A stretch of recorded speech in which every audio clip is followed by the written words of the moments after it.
Hello dear students, in today's session we are going to start the poetry section of Beehive book from class 9th, and today we will discuss about the first poem, and the name of the poem is The Road Not Taken, and this poem is written by Robert Frost. The road symbolizes life. In our life there comes a time when we have to make decision or we have to make a choice out of many choices, and the choice that we make or the decision that we take, that has a significant impact on our future. So we have to take the decisions or we have to make the choices very carefully and very wisely, and this is the message that the poet wants to give us. So let us start the poem.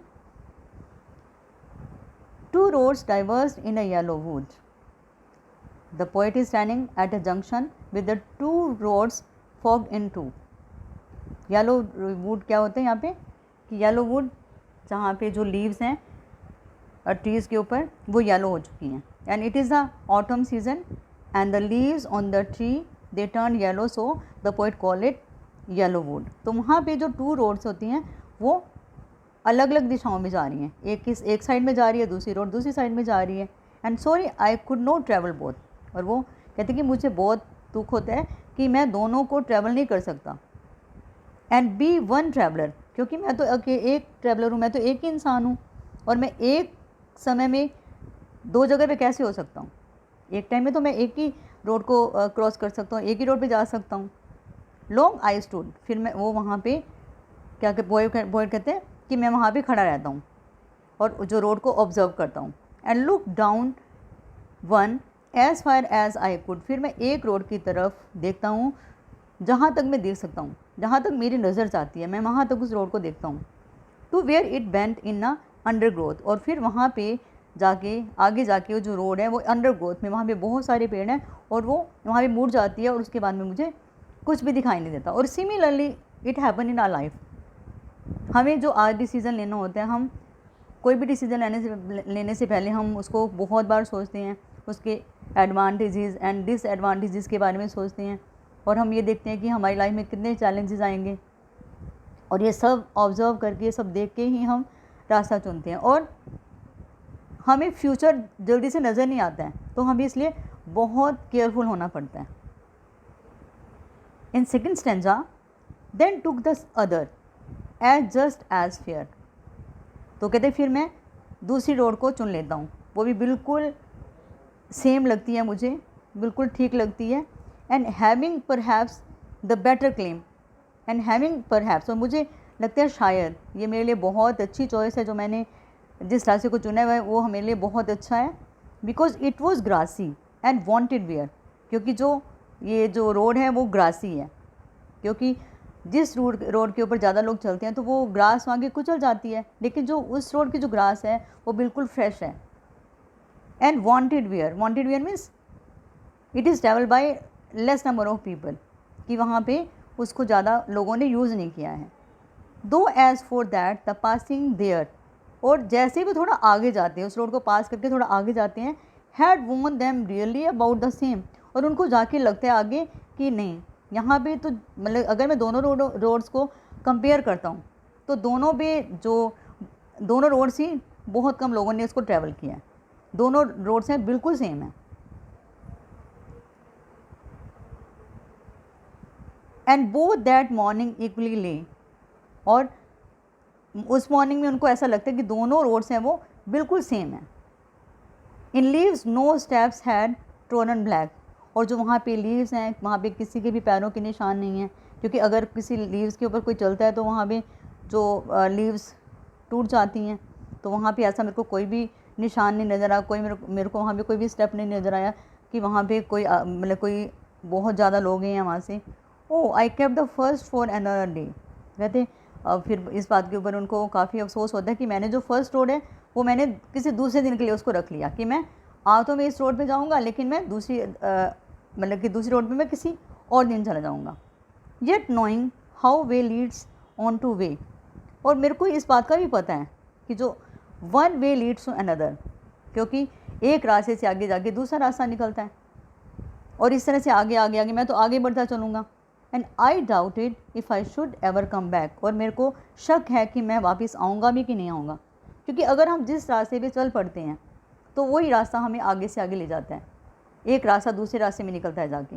अगर हमने एक choice बना ली, एक decision कर लिया है, तो हमें उसी डिसीज़न को फॉलो करना पड़ता है, और ऑब्वियसली हम दूसरे डिसीज़न को फॉलो नहीं कर सकते उस टाइम में। Now stanza 4, I shall be telling this with a Sai, somewhere ages and ages hence, two roads diverged in a wood, and I took the one less traveled by, and that has made all the differences. तो last para में क्या है, the poet was sure about the success of his choice, he thought he might regret about his decision of travelling on the second road, and he might tell about it with the sigh. It's very difficult to pass the judgment at the spur of the moment. After many years, perhaps he will be telling with a sigh about his choice. Two roads diverged in the wood, and he selected the one which has less travelled by, and his choice has made all the difference. तो यहाँ भी क्या है कि जो poet बोलते हैं कि I shall be telling this with a Sai, कि मैं इस बात को एक बहुत ही रिलीफ के साथ में, साई का मीनिंग रिलीफ, कि मेरे को ये बहुत रिलीफ के साथ में मैं ये बात बता रहा हूँ. Somewhere ages and ages hence, hence का मीनिंग फ्यूचर, फ्यूचर में बहुत टाइम के बाद में, ईयर्स आफ्टर ईयर्स मैं बता रहा हूँ किसी को कि two roads diverged in a wood, कि टू रोड्स थी जो एक जंगल में जाके ख़त्म हो रही थी, एक जंगल की तरफ जा रही थी, and I took the one, और मैंने उनमें से एक रोड चुनी, लेस ट्रेवल्ड बाई, जिसके ऊपर बहुत कम लोग चले थे, and that has made all the difference, और जो मैंने उस टाइम डिसीज़न बनाया that was the right decision, और मुझे उसके ऊपर कोई भी रिग्रेट नहीं है, मेरे को कोई पछतावा नहीं है, और जो मैंने उस टाइम में डिसीज़न बनाया मैं उसी की वजह से आज यहाँ पे हूँ, और मैं इसी वजह से दूसरे लोगों से डिफरेंट हूँ, मीन्स मैं इस सक्सेस तक पहुँचा हूँ. तो इसी तरह से हमें भी अपनी लाइफ में जो डिसीज़न है वो हमें बहुत सोच विचार करके करने चाहिए. अभी ये टाइम आपके पास भी आने वाला है, 10th के बाद में आप देखोगे कि आपने कौन सी स्ट्रीम लेनी है, और एक बार जो आपने स्ट्रीम ले ली तो आप उसको फिर चेंज नहीं कर सकते. तो हमें अपनी ज़िंदगी के फ़ैसले, हमें अपनी ज़िंदगी के डिसीजंस बहुत ध्यान से और बहुत बुद्धिमानी से लेने चाहिए. यही मैसेज है जो पोइट हमें देना चाहते हैं. So let us talk about the literary devices in the poem the road not taken.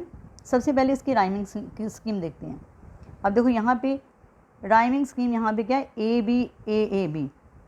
अब देखो यहाँ पे देखो फर्स्ट यहाँ पे क्या है, wood, first line is ending with wood, फिर उसके बाद में second both, and third stood, and fourth could, and fifth grow. देखो अब यहाँ पे फर्स्ट, थर्ड और fourth they are ending with wood, stood and could. इनकी तीनों की राइमिंग वर्ड सेम है, और जो आपकी सेकंड और फिफ्थ लाइन है बोथ एंड ग्रोथ. तो इसकी जो राइमिंग स्कीम है that is A B. Okay, now second one is a symbolism. Two roads that represent two और more choices in our life. Two roads means two roads को बोला है जो poet ने, तो वो हमें मतलब कि रिप्रेजेंट करती है कि जो हमारी ज़िंदगी में कई बार बहुत सारे मतलब कि 2 डिसीजन भी हो सकते हैं, उससे ज़्यादा भी डिसीजन हो सकते हैं. तो यहाँ पे उन्होंने रोड्स को लाइफ के डिसीजन के उसमें रिप्रेजेंट किया है.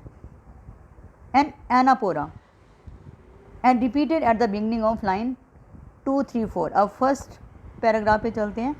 देखो यहाँ पे and sorry I could not travel both, and be, फिर आप जो इसकी नेक्स्ट लाइन है फोर्थ लाइन, इसमें भी एंड लुक. तो ये जो सेकंड, थर्ड एंड फोर्थ ये जो लाइंस हैं both are ending with and, same word. तो सेम वर्ड्स रिपीट हो रहे हैं, तो इसको बोलते हैं हम एनाफोरा. एंड एलिट्रेशन, एलिट्रेशन होता है वांटेड वियर, जब आपकी कॉन्सोनेंट साउंड जो रिपीट होती है, जैसे wanted wear, first sound is repeating, though that, the sound is repeating. And repetition क्या है इसमें, फिफ्थ वाली जो है आपकी literary device that is repetition. Ages is repeated, two roads diverged in the wood. This sentence is repeated in stanza manner 4. So this was all about the poem. So thank you children.